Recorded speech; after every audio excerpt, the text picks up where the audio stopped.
واقعہ معراج النبی صلی اللہ علیہ وسلم قرآن و حدیث اور سیرت کی روشنی میں۔ واقعہ معراج النبی اللہ تعالیٰ کی قدرت کی نشانیوں میں سے ایک نشانی ہے جو چشم زدن میں بظاہر رونما ہوا، لیکن حقیقت میں اس میں کتنا وقت لگا یہ اللہ تعالیٰ اور اس کے رسول صلی اللہ علیہ وسلم بہتر جانتے ہیں۔ اللہ تعالیٰ نے اس واقعے میں اپنے محبوب پیغمبر حضرت محمد صلی اللہ علیہ وسلم کو اپنی قدرت کاملہ کا مشاہدہ کرایا۔ واقعہ معراج اعلان نبوت کے 10ویں سال اور مدینہ ہجرت سے 1 سال پہلے مکہ میں پیش آیا۔ ماہ رجب کی 27ویں رات ہے۔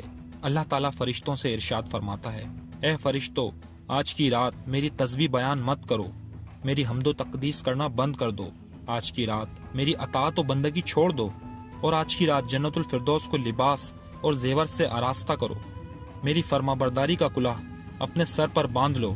اے جبرائیل، میرا یہ پیغام میکائیل کو سنا دو کہ رزق کا پیمانہ ہاتھ سے علیحدہ کر دے۔ اسرافیل سے کہہ دو کہ وہ سور کو کچھ عرصے کے لیے موقوف کر دے۔ اسرائیل سے کہہ دو کہ کچھ دیر کے لیے روحوں کو قبض کرنے سے ہاتھ اٹھا لے۔ رضوان سے کہہ دو کہ وہ جنت الفردوس کی درجہ بندی کرے۔ مالک سے کہہ دو کہ دوزخ کو تالا لگا دے۔ خلد بری کی روحوں سے کہہ دو کہ آراستہ و پیراستہ ہو جائیں اور جنت کے محلوں کی چھتوں پر صف بستہ کھڑی ہو جائیں۔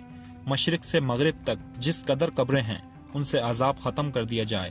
آج کی رات شب معراج میرے محبوب حضرت محمد صلی اللہ علیہ وسلم کے استقبال کے لیے تیار ہو جاؤ۔ چشم زدن میں عالم بالا کا نقشہ بدل گیا۔ حکم ربی ہوا، اے جبرائیل، اپنے ساتھ 70,000 فرشتے لے جاؤ۔ حکم الہی سن کر جبرائیل امین علیہ السلام سواری لینے جنت میں جاتے ہیں، اور آپ نے ایسی سواری کا انتخاب کیا جو آج تک کسی شہنشاہ کو بھی میسر نہ ہوئی ہوگی۔ میسر ہونا تو دور کی بات ہے، دیکھی تک نہ ہوگی۔ اس سواری کا نام براق ہے۔ تفسیر روح البیان میں ہے کہ نبی کریم صلی اللہ علیہ وسلم سے پہلے براق پر کوئی سوار نہیں ہوا۔ ماہ رجب کی 27ویں شب کس قدر پرکیف رات ہے۔ مطلع بالکل صاف ہے، فضاؤں میں عجیب سی کیفیت طاری ہے۔ رات آہستہ آہستہ کیف و نشاط کی مستی میں مست ہوتی جا رہی ہے۔ ستارے پوری آب و تاب کے ساتھ جھل ملا رہے ہیں۔ پوری دنیا پر سکوت و خاموشی کا عالم طاری ہے۔ نصف شب گزرنے کو ہے کہ یک آسمانی دنیا کا دروازہ کھلتا ہے۔ انوار و تجلیات کے جلوے سمیٹے حضرت جبرائیل علیہ السلام نوری مخلوق کے جھرمٹ میں جنتی براق لیے آسمان کی بلندیوں سے اتر کر حضرت ام ہانی رضی اللہ عنہ کے گھر تشریف لاتے ہیں، جہاں ماہ نبوت حضرت محمد صلی اللہ علیہ وسلم محو خواب ہیں۔ آنکھیں بند کیے، دل بیدار لیے آرام فرما رہے ہیں۔ حضرت جبرائیل امین ہاتھ باندھ کر کھڑے ہیں اور سوچ رہے ہیں کہ اگر آواز دے کر جگایا گیا تو بے ادبی ہو جائے گی۔ فکر مند ہیں کہ معراج کے دولہا کو کیسے بیدار کیا جائے۔ اسی وقت حکم ربی ہوتا ہے، یا جبرائیل، اے جبرائیل، میرے محبوب کے قدموں کو چوم لے تاکہ تیرے لبوں کی ٹھنڈک سے میرے محبوب کی آنکھ کھل جائے۔ اسی دن کے واسطے میں نے تجھے کافور سے پیدا کیا تھا۔ حکم سنتے ہی جبرائیل امین علیہ السلام آگے بڑھے اور اپنے کافوری ہونٹ محبوب دو عالم حضرت محمد صلی اللہ علیہ وسلم کے پائے ناز سے مس کر دیے۔ یہ منظر بھی کتنا قدر حسین ہوگا جب جبرائیل امین علیہ السلام نے فخر کائنات حضرت محمد صلی اللہ علیہ وسلم کے قدموں کو بوسہ دیا۔ حضرت جبرائیل امین علیہ السلام کے ہونٹوں کی ٹھنڈک پا کر حضور صلی اللہ علیہ وسلم بیدار ہوتے ہیں اور دریافت کرتے ہیں، اے جبرائیل، کیسے آنا ہوا؟ عرض کرتے ہیں، یا رسول اللہ صلی اللہ علیہ وسلم، خدائے بزرگ و برتر کی طرف سے بلاوے کا پروانہ لے کر حاضر ہوا ہوں۔ یا رسول اللہ صلی اللہ علیہ وسلم، اللہ تعالیٰ آپ کی ملاقات کا مشتاق ہے۔ حضور صلی اللہ علیہ وسلم تشریف لے چلیے۔ زمین سے لے کر آسمانوں تک ساری گزرگاہوں پر مشتاق دید کا ہجوم ہاتھ باندھے کھڑا ہے۔ چنانچہ آپ نے سفر کی تیاری شروع کی۔ اس موقع پر حضرت جبرائیل امین علیہ السلام نے آپ کا سینہ مبارک چاک کیا اور دل کو دھویا۔ حضور صلی اللہ علیہ وسلم کا ارشاد گرامی ہے کہ میرے پاس ایک آنے والا آیا اور اس نے میرا سینہ چاک کیا۔ سینہ چاک کرنے کے بعد میرا دل نکالا، پھر میرے پاس سونے کا ایک تشت لایا گیا جو ایمان و حکمت سے لبریز تھا۔ اس کے بعد میرے دل کو دھویا گیا، پھر وہ ایمان و حکمت سے لبریز ہو گیا۔ اس قلب کو سینہ اقدس میں اس کی جگہ پر رکھ دیا گیا۔ بخاری شریف جلد اول صفحہ نمبر 568 پر یہ واقعہ موجود ہے۔ مسلم شریف میں ہے کہ حضرت جبرائیل علیہ السلام نے سینہ چاک کرنے کے بعد قلب مبارک کو زمزم کے پانی سے دھویا اور سینہ مبارک میں رکھ کر سینہ بند کر دیا۔ حضرت جبرائیل علیہ السلام فرماتے ہیں کہ قلب ہر قسم کی کجی سے پاک اور بے عیب ہے، اور اس میں 2 آنکھیں ہیں جو دیکھتی ہیں اور 2 کان ہیں جو سنتے ہیں۔